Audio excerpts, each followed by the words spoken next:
하나님의 말씀의 강론에 들어가기 전에 저를 따라해 주셨으면 고맙겠습니다. 성경은 하나님의 책이다. 그래서 성경을 가까이 하면 세상이 멀어지고 성경을 멀리하면 세상에 가까워진다. 오늘도 주님 안에서 여러분과 함께 은혜의 말씀을 나누려고 하는 것은 아까 봉독해온 하나님의 말씀인 요한계시록 17장 1절에서 6절에서 마지막 때의 성경을 여는 종말론 강의 119번째로서 제3부 요한계시록 강의 60번째인 큰 창녀 바벨론의 신비라는 제목으로 이 시간 여러분과 같이 은혜를 나누려고 합니다.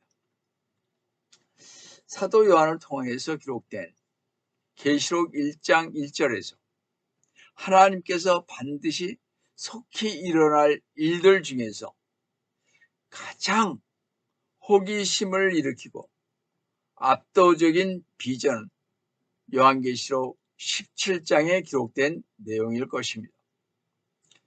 우리는 요한계시록 17장에서 우리에게 공포감을 주는 주홍빛 색깔의 7머리와 10뿔을 가진 짐승을 보게 됩니다. 이것은 그 짐승이 성경의 그 선지자들에게 나타난 첫 번째 기록은 아닌 것입니다. BC 550년경 다니엘이 다니엘서 7장 8절에서 보았고 요한 자신이 그 짐승을 2번 보았습니다. 근데 성도 여러분, 이 짐승이 성경에 나타날 때마다 성경은 언제나 그 짐승에게 집중하고 있다는 것입니다. 그리고 그 짐승은 항상 홀로 나타나는데 요한계시록 17장에서는 그 짐승에게 무언가 변화가 일어났고 그 짐승 위에 누가 타고 있다는 것입니다. 이처럼 짐승 위에 누군가가 타고 있다는 것은 감히 상상을 불허하는 엄청난 일입니다. 그러나 분명히 요한계시록 17장 3절에서 한 여자가 주홍빛 짐승 위에 앉아 있는데 그것도 태연히 정말 짐승 위에 타고 앉아서 그 짐승을 조종하는데 세계를 집어삼키는 짐승인 적그리스도 위에 타고 있다는 사실입니다. 이 짐승 위에 탄 사람은 분명히 여자라고 말하고 있음을 보게 됩니다. 그래서 이 짐승은 지난 1900년간 예언서를 연구하는 학자들의 관심의 초점이 되었습니다. 자, 이 짐승은 과연 누구인가? 마지막 날에 이 짐승이 세계에서 수행하게 될 두렵고 떨리는 역할, 그 짐승의 최후의 운명 등이 수세기 동안 토론이 대상이 되었던 것입니다. 그러나 최근 4 내지 500년간 수많은 종교 개혁자와 복음주의 그리스도인들은 상당한 그리고 분명한 의견의 일치에 달하게 되었습니다.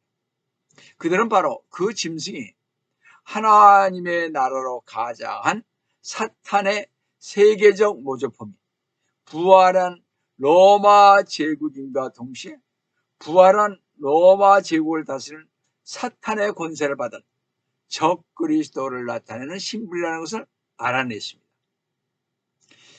근데 이 여자는 참으로 신비로운 존재인 것입니다. 종교개혁 지도자들은 이 여자가 일반적으로 로마 카톨릭 교회 그리고 구체적으로 교황을 나타낸다고 확신했던 것입니다. 그런데요, 이 여자 신분에 관한 문제는 교회에 너무 많은 분열을 일으킨다는 이유로 오늘날 목사들과 신학자들과 선교사, 교사들이 일반적으로 회피하거나 거론하려고 하지 않는다는 현실입니다. 그래서 요한계시록 중에 12장, 13장, 14장, 17장, 18장을 언급하지 말아야 하기에 종말론을 말하기도 싫어하고 회피하고, 그래서인지 종말론을 이야기하면 2단이니 3단이니 하면서 그 교회를 헐뜯고 있으며 목사를 여주의 인물로 보는 것입니다. 하긴 대다수의 목사나 신학자들이 영적 눈이 안 떠져서 전혀 카톨릭을 모르기 때문인 것입니다.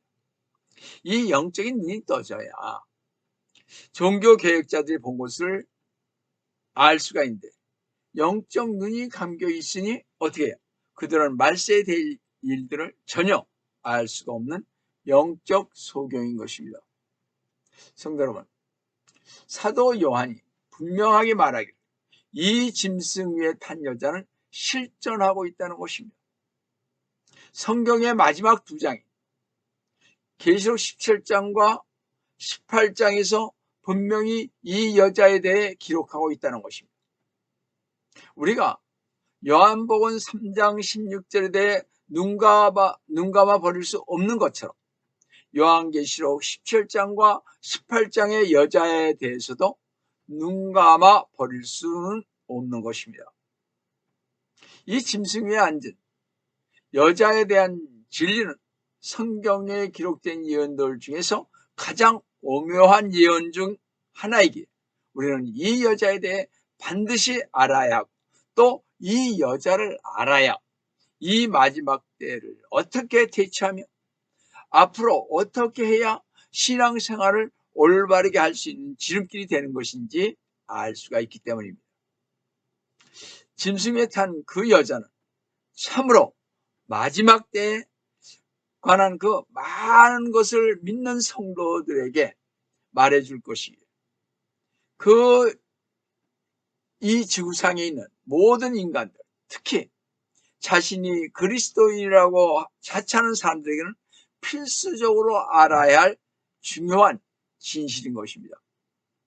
성도 여러분, 1825년 교황 레오 12세는요, 한 메달을 만들었는데 한 면에는 어떻게 자신의 모습을 새기고 이 면에는 잔을 든 한 여인을 새겼습니다. 그 여자의 모습이 새겨진 면에는요, 셀렉 슈퍼 유니포름이라고 라틴어로 새겨졌는데요, 온 세상이 그녀의 보좌이다라는 뜻입니다.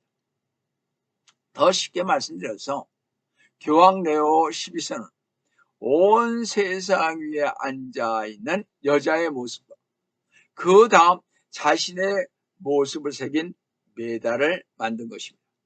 그래서 제가 지난 5번의 로마 카톨릭에 관한 설교를 했던 것은 로마 카톨릭을 알아야 요한계시록 13장서부터 18장에 나오는 여자가 누구인지를 알 수 있고, 또 오늘 보면 17장에 나오는 세상을 미혹하는 짐승 위에 탄 여자가 바로 로마 카톨릭임을 알 수가 있는 것입니다. 자, 그럼 첫 번째로 마지막 심판 때가 임하면 하나님을 대적하여 하나님의 백성들을 죄악의 길로 미혹한 악한 세력인 카톨릭은 반드시 심판을 받게 될 것입니다. 다 같이 요한계시록 17장 1절을 보시겠습니다.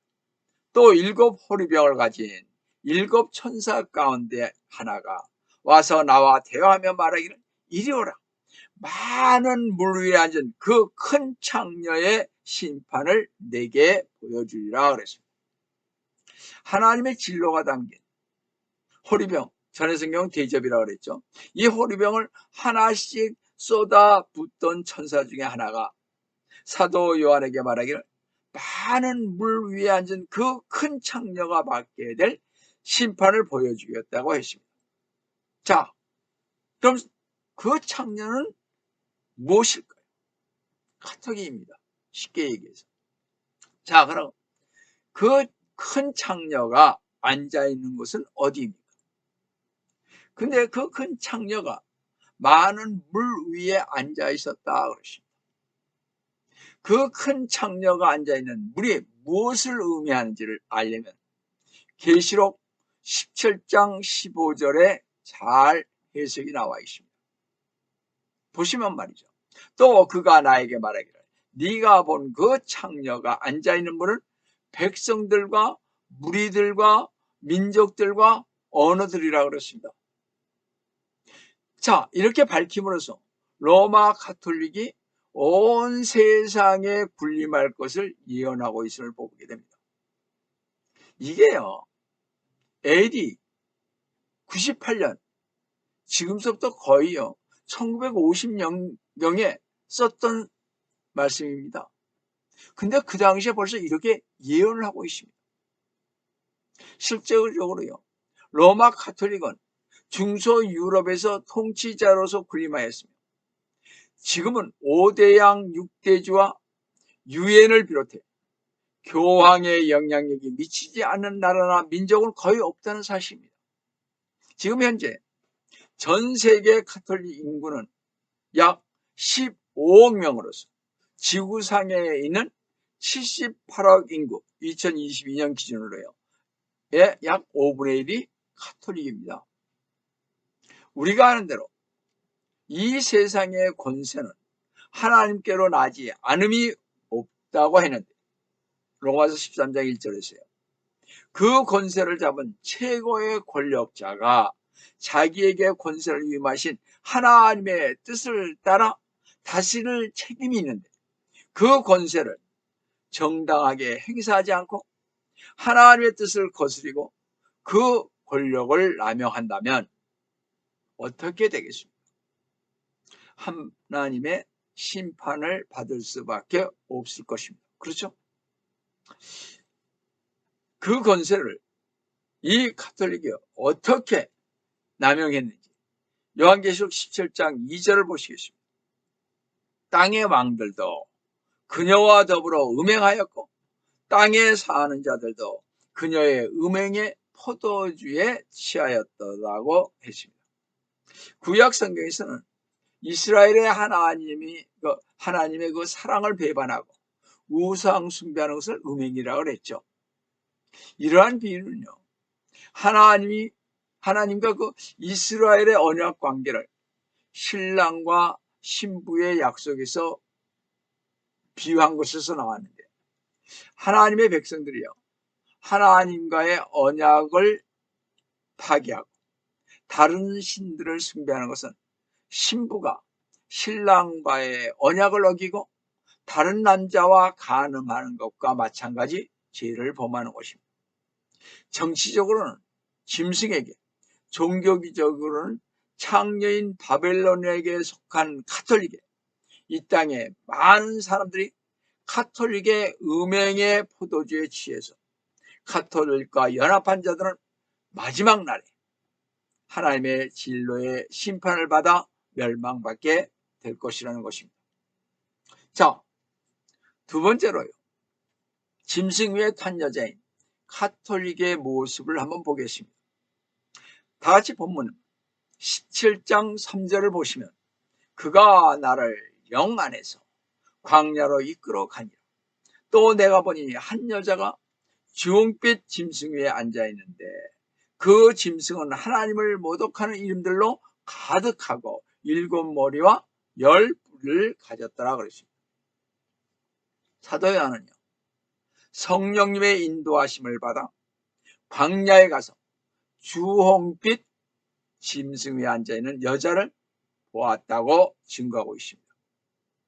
이 사도 요한은 성령님의 계시로 말미암아 주홍빛 짐승인 사탄을 보았던 것입니다. 사탄인 주홍빛 짐승을 타고 있는 이 여자는 그리스도의 신부로 가장한 그리스도님의 그 몸을 흉내내는 심판의 교회, 바로 사탄의 교회인 로마 가톨릭입니다. 그 로마 가톨릭을 이끄는 지도자는 이 세상의 신인 사탄인 것입니다. 이 하나님을 모독하는 이름들로 가득한 사탄은 스스로 하나님의 영광을 회방하고 대적할 뿐만 아니라 사람들을 미혹하여 하나님을 해방하며 하나님과 원수 맺게 하기 위해 여러 가지 괴계를 사용하는 것입니다.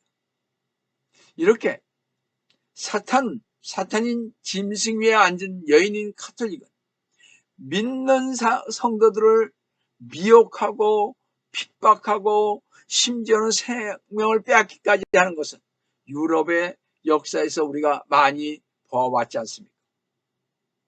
그래서 참 믿음으로 참 진리대로 신앙 안에서 가는 성도들은 하나님을 모독하는 이름들로 가득 찬 사탄의 세력인 가톨릭의 미혹의 영을 물리치기 위해 항상 깨어 기도하며 믿음으로 힘껏 싸워야 할 것입니다.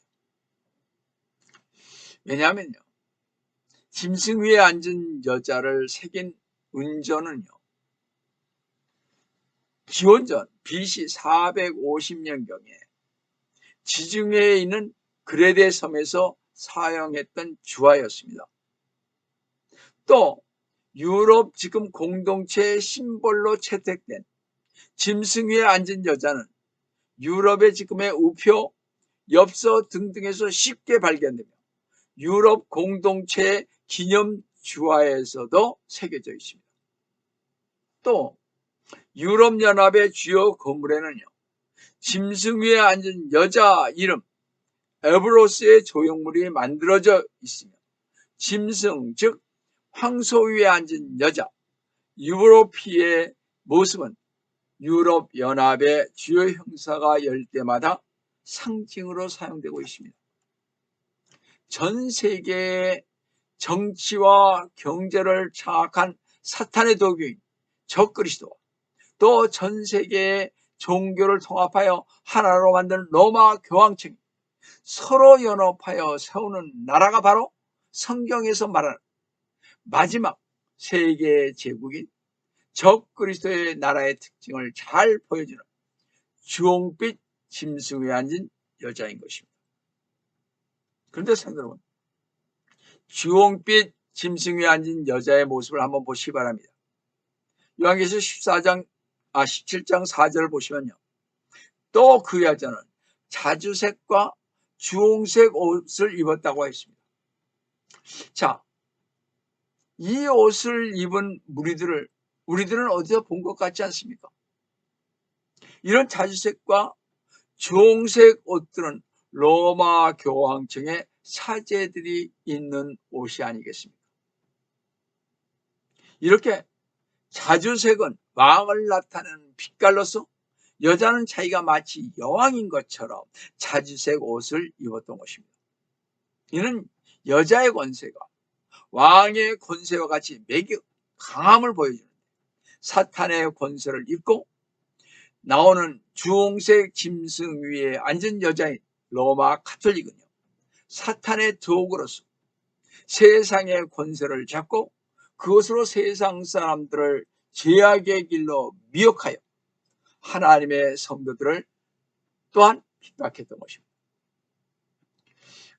그리고 그 여자는 금과 보석과 진주로 장식하는데, 지금 17장 4절 읽어보면요, 이는 사치스러운 장식으로 자신을 가장 위대하고 부유한 자로 가시하기 위한 것입니다.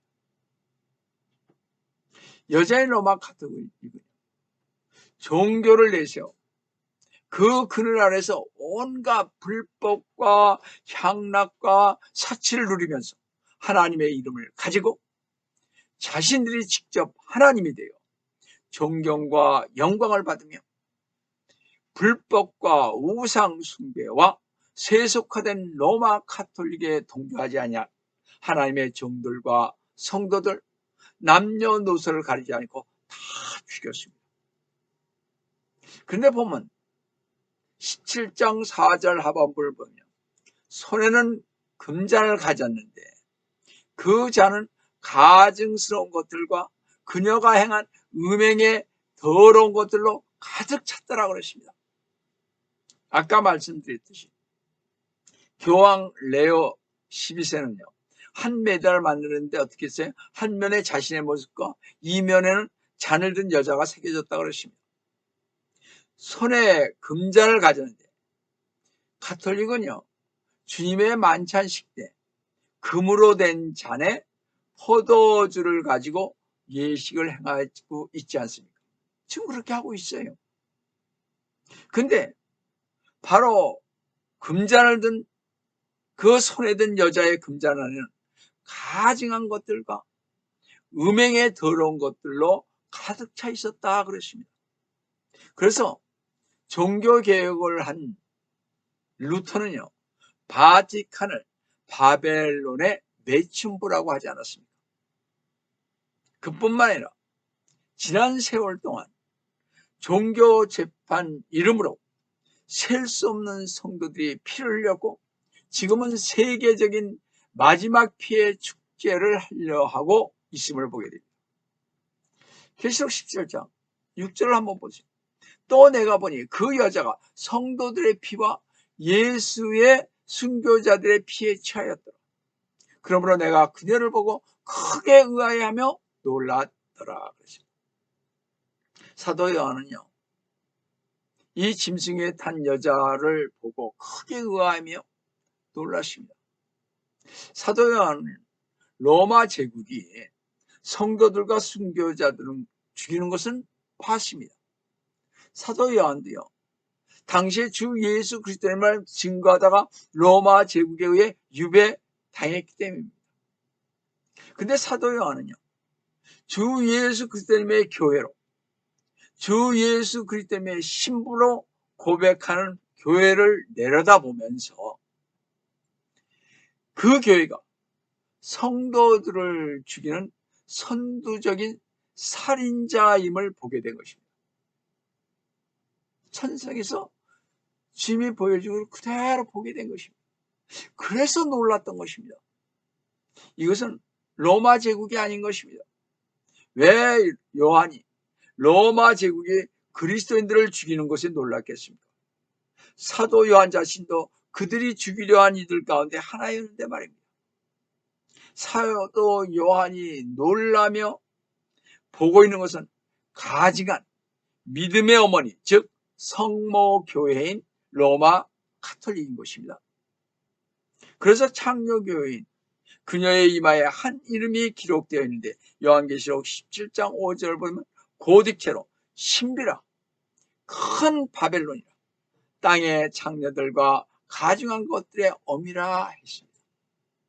성도 여러분, 우리가 알다시피 요한이 계시록을 썼을 때 도시이며 제국인 바벨론은 구약의 선지자들이 에레미야 51장 52장에 예언한 대로 이미 멸망되어 폐허가 되었던 곳입니다. 바벨론은 멸망되었지만, 그런데 바벨론에서 시작된 종교적 개념과 관습은 세계 많은 나라들에게 이어져 내려왔고 지금 많은 나라의 토속 종교로 자리를 잡고 있다는 것입니다. 자, 그럼 과연 고대 그 바벨론 종교는 무엇인가 하는 것입니다. 또 어떻게 바벨론 종교는 시작되었는가 하는 것입니다. 지금 바벨론 종교는요 어떤 의미를 갖고 있으며 사도 요한이 쓴 요한계시록과는 어떤 관계를 가지고 있는가 하는 것입니다. 여러분 궁금하지 않습니까? 바벨론 종교를 알려면요 먼저 노아 홍수 바로 직후의 시대로 올라가야만 합니다. 창세기 11장 2절을 보시면 그들이요 동쪽으로부터 이동하여 시날 땅에서 평온을 만나니 거기에 거하였다 그러십니다. 노아 홍수 이후의 사람들이요 동방으로 이동하여 시날 땅에 거하게 됐습니다. 그것이 지금의 이라크에 있는 곳이죠. 여기 바로 여기에 바벨론 도성이 세워지게 되었고 이 땅이 바벨론으로 알려지게 되었던 것입니다. 시날 땅은 여러분이 잘 알다시피 성경에서 유브라테스 강과 티그리스 강의 그 땅에 풍요로운 퇴적물을 쌓아줌으로써 풍성하게 곡물을 생산하게 되었던 곳입니다. 그러나 거기에는요 사람들이 직면한 큰 문제가 있었는데 그곳에는 야수, 그러니까 와일드한 그 애니멀들이 들끓어서 끊임없이 그곳에 살고 있는 사람들의 안정과 평화의 위협을 주고 있었습니다. 수익기 23장 29절 30절 한번 보세요. 분명히 이러한 야수들로부터 보호하고 안전을 제공해 준 한 사람은 백성에게서 커다란 환호를 받았습니다. 바로 이 시점에서 크고 힘있는 사람, 님롯이라는 이름을 가진 사람이 그 땅에 나타났습니다. 그는 야수들을 잡는 힘있는 사냥꾼으로 유명하게 되었습니다. 그것이 창세기 10장 8, 9절을 보시면요. 구스라가 또 님롯을 낳았어요. 님롯의 아버지가 구스죠. 그러니까 님롯이요. 세상에서 처음으로 힘센 자가 되었더라. 9절에 그가 주 앞에서, 하나님 앞에서요. 힘센 사냥꾼이었으므로 사람들이 말하기를 주 앞에, 여호와 하나님 앞에 님롯 같은 힘센 사냥꾼이라 하더라. 자, 사냥꾼으로서의 님롯의 성공은 그를 고대 사람들 사이에 유명하게 만들었습니다.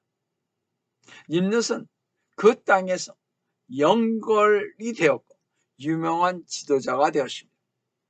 님롯은 끊임없이 야수들과 싸우는 대신에 사람들로 하여금 더 좋은 보호의 수단인 도시들을 만들어 그 도시들을요 야수들로부터의 그 보호의 벽으로 에워싸이게 하였던 것입니다. 성벽을 쳤던 것이죠. 도시, 이 성을. 그리고 나서 이러한 도시들은 왕국으로 조직되었습니다. 님롯이 이러한 최초의 왕국을 건설하였다고 창세기 10장 10절을 보시면요. 그의 왕국의 시작은, 님롯이 세운 그 왕국의 시작은 신할 땅에 있는 바벨과 에럭과 아깝과 갈레였으며 보듯 처음 신할 땅에 뭘 세웠어요? 바벨을 건설하였던 것입니다. 근데요, 이 님롯이라는 단어는 마라드에서 유래한 말로 그 의미는 그가 반역했다는 뜻입니다. 공교롭게도요, 님롯은 아담의 13대 손입니다. 따라서 13이라는 수는 성경에서 반역의 수인 것입니다. 또 님롯이라는 말은 시리아로 점 박힌 피부를 갖다라는 뜻입니다. 그런데 베드로 1장 19절을 보시면요. 예수님은 어떻게 흠도 없고 점도 없는 분이신데 님롯은 정반대이죠. 점 박힌 피부를 간, 즉 님롯은 적그리스도의 표상인 것입니다. 그런데 제가 늘 말씀드렸습니다만 바벨론 역사의 전승에 의하면 아버지 아까 구스 나왔죠. 구스가 맞이한 부인이 있었습니다. 아주 절세의 미인인 그 세미라미스가 사이에서 님롯을 낳으십니다. 그러니까 구스와 세미라미스가 결혼해서 님롯을 낳았죠. 그래서 창세기 10장 8절에 나오지 않습니까? 그 뒤 아버지 구스가 죽고요. 님롯은 절세 미인인 어머니 세미라미스를 아내로 맞이해서 담무스를 낳았습니다. 전승에 의하면 님롯이 경건한 셈족들에게 비설당하여 죽었을 때 세미라미스가요 님롯의 몸을 조각내어 태워서 여러 지역으로 보내었다고 합니다. 님롯이 죽으니까 어떻게 해요? 바벨론의 백성들은 심히 애도했고 그래서 40일간 애도했던 것입니다. 그러므로 우리가 부활절 전에 40일 동안 금식하는 사신절은 여기 바벨론에서 온 것입니다. 사실 얼마 전까지만 해도 한 3, 40년 전만 해도요 40일 이렇게 금식 기도한 것은 없었습니다. 사순절이라고 해서. 그전에는 뭐 30일도 했고 20일도 했고 이랬습니다. 10일도 했고. 그러니까 이런 것들이 다 어디서 나오느냐? 바벨론에서 온 것입니다. 자, 여하튼 그래서 아내이자 어머니인, 아내가 됐고 어머니인 세미라미스는요, 이제 nim롯이 죽어 태양신이 되었다고 주장하면서 태양신인 nim롯이 환생했는데 그가 바로 담무스라는 것입니다. 에스겔서 8장 14절을 보시면 그때 그가 나를 북쪽을 향한 주의 집의 대문의 입구로 데려오시더라. 보라, 거기에는 여인들이요 담무스를 위하여 울며 앉아있더라. 세미라미스는 nim롯이 태양신 바알신이 되었다고 속이고 자신을 여신으로서 하늘 황후, 하늘 여신이라고 주장을 했던 것입니다. 에레미야서 7장 18절을 보시면요, 자식들은 나무를 먹고 아비들은 불을 지프며 여인들은 가죽 반죽을 하며 하늘의 여왕에게 과자를 만들며 했습니다. 바로 이 하늘 여신은 봄의 여신인 이스타르인 것입니다. 하나님께서 가장 가증히 여기는 것은 바알신과 이스타르 신인데 세계 여러 나라에서 하늘 여왕 세미라미스와 태양신이 환상한 아들 담무스가 출제되었는데 여인이 아들을 안고 있는 동상들이라는 것입니다. 바벨탑이 무너지면서요, 세계로 흩어진 사람들이 가지고 간 어머니 신과 아기 신이 이집트에서는 피라밋 신전에 안치된 조각된 어머니 신 이시스와 아기 신 호루스이며 세계 7대 불가사의 중에 하나인 에베소서의 다이아나 여신, 우리가 사도행전에 나오죠. 사도행전 19장 24절, 27절, 28절에 나오는 그 다이아나 여신을 지하 7m에 있는 것을 발굴했는데 가슴에는 수십 개의 유방들이 달려져 있으며 그리고 로마인이 기독교를 받아들이기 훨씬 이전에 어머니가 아기를 안고 있는 조각이 있었다는 것입니다. 인도에는요, 그러니까 아까 말씀드렸죠, 그 많은 사람들이 바벨탑 사건 이후 세계로 흩어졌는데 그들이 아까 얘기한 이집트에 가서는 이렇게 됐고 또 그리스에 가서는 이렇게 됐고 또 인도에는 어머니신 데바키와 아기신 크리시나가 있습니다. 또 중국의 어머니 싱무와 아기신 이 그리고 아메리칸 있죠. 이 인디안들의 유적지에서 발견된 어머니 신과 아기 신, 또 아프리카, 남미 등 세계 도처에서 어머니 신과 아기 신이, 그런데 이들이 기독교를 전혀 알지 못하는 이교도들의 어머니 신과 아기 신이 정확하게 로마 카톨릭의 어머니 마리아와 아기 예수와 일치함을 보고 깜짝 놀라 당혹감으로 거기에 파송됐던 선교사들이 교황청에 보고하였다는 것입니다. 어떻게 이게 나오냐 이거죠. 이들 크리스찬도 아닌 사람들, 정말 야만적인 그런 곳에서 말이죠. 예수를 믿지 않는 그런 곳에서 어떻게 이런 것들이 나오냐 이런 얘기죠. 따라서 로마 카톨릭이 경배하는 하늘의 여왕 마리아와 아기 예수는 성경이 말씀하는 마리아와 예수님이 아닌 것입니다. AD 431년 에베소 공회에서요, 마리아를 하나님의 어머니라고는 호칭으로 결정을 했고 AD 451년 베드로폴리탄 및 메트로폴리탄 및 칼케톤 공회에서는요, 마리아를 하늘의 여왕으로 숭배하기로 결정하였던 것입니다. 1950년 11월 1일 교황 교령에서요, 마리아는 승천한 후에 하늘의 여왕으로 앉아 있었다고 주장하면서 동정녀 마리아는 천상의 몸으로 승천했다고 그랬습니다. 1994년 가톨릭 교리문답 971항에 보시면 복되신 마리아는 옛날부터 하나님의 어머니라는 호칭으로 존귀를 받아왔다. 신실한 자들은 위험에 처하거나 궁핍에 처할 때 이 하나님의 어머니에게 보호를 구했다라고 썼습니다. 그뿐만 아니라 로마 가톨릭은요, 마리아가 죽을 때 주께서 마리아를 하늘로 데려가셔서 만물 위의 여왕이라는 칭호를 주셨다고 제 966항에서 주장하고 있습니다. 마침내 잘 들어보세요. 그들이 쓴 것은 마침내 원죄의 모든 오염에서 보호받으신 순결한 동정녀는 그녀의 지상의 삶이 끝났을 때 몸과 혼이 하늘의 영광을 입게 되고 주께서는 만물 위의 여왕으로 마리아를 높이셨다고 썼습니다. 이로써 가톨릭 교리가요, 하나님의 말씀을 늘 배격함을 볼 수 있습니다.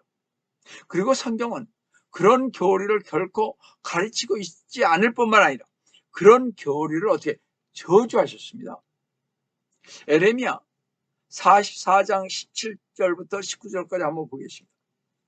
그러나 우리는 분명 우리들의 입에서 나간 것은 무엇이든지 행하리니 우리와 우리의 조상들과 우리의 왕들과 우리의 고관들이 유다의 성읍들과 예루살렘의 거리들에서 행했던 대로 하늘의 여왕에게 분향하며 그 여왕 앞에 제물로 술을 부으리라.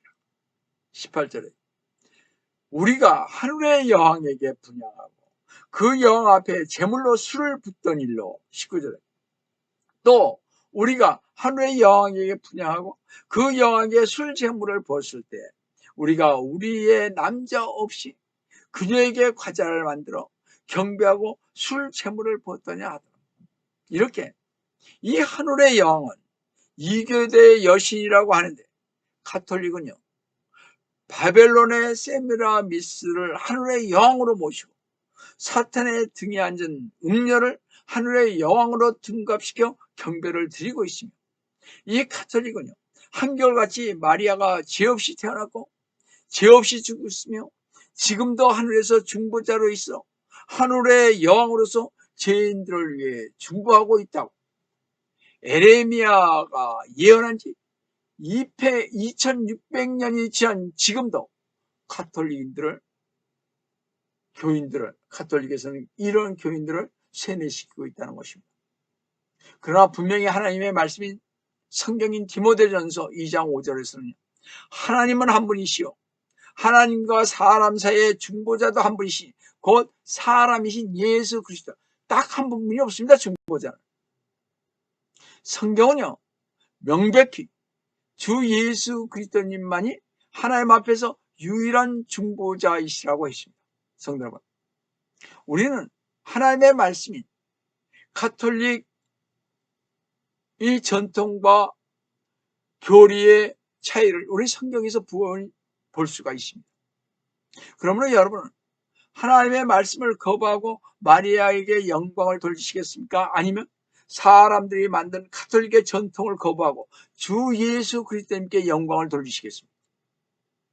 주홍빛 짐승에 앉은 여자인 로마 가톨릭에서의 어머니 마리아가 안고 있는 아기 예수는 성경 말씀대로가 아닌 그 근원과 신부인이 바벨론의 하늘의 여왕 세미라미스와 태양신 닌롯이 한생한 아기 단무스에서 온 것이기에 피에 취한 이 여자의 신부를 모르면 영적 소경이요 마귀의 자식들이 된다는 사실을 인식하시면서 영혼을 미혹하는 자들인 가톨릭에서 죄악에 가증한 것들인 로마 가톨릭에서 가증한 우상들을 섬기는 로마 가톨릭에서 유일한 참교회로 자신을 가장한 로마 가톨릭에서 빠져나와 참 하나님의 교회인 하나님의 말씀대로 믿는 교회에서 참 신앙인으로 믿음 생활하시기를 주님의 이름으로 축원드립니다. 다 같이 기도하시겠습니다.